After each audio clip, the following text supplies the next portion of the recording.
Early during January this year, our Moultrie mobiles picked up a very interesting deer.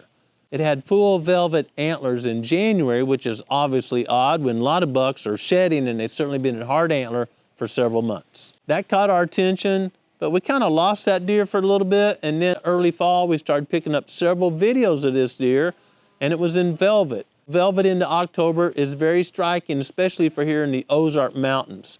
And another thing that was odd about this deer, it was usually with groups of does. It was never with bucks. We started paying more attention to this deer and noticed its body characteristics were more similar to a doe, very similar, not developed shoulders. Antlers were really tight. That's not that odd, but to be covered in velvet that long is very odd.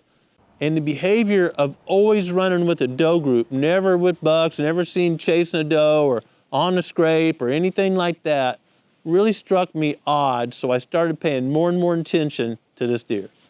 Something caused a change because November 30th, this deer has now shed its velvet, a really odd time to shed velvet.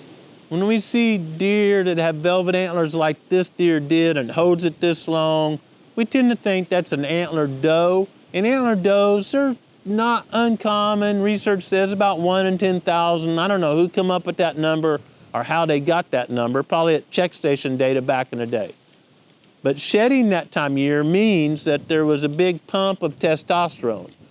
That could be in a doe also, but that'd be really weird. So there's a lot of mixed signals coming here on this deer, and I hope we get to put our hands on it next year and solve the riddle.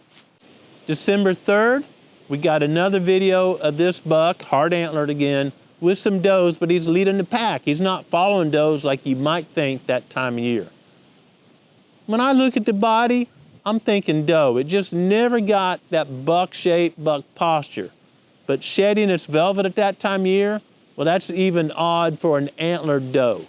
What do y'all think? What is this? It hasn't been harvested yet. None of the neighbors have talked about it. We don't know what it is, but it's gonna be on our hit list next year for curiosity as much as anything else. This is just one of the things I really like about the Moultrie mobiles and the app. The app makes it so easy to use those cameras from anywhere and to track deer like this. So if we do get it to catch up with it next year, we'll have a full data set to share the entire story.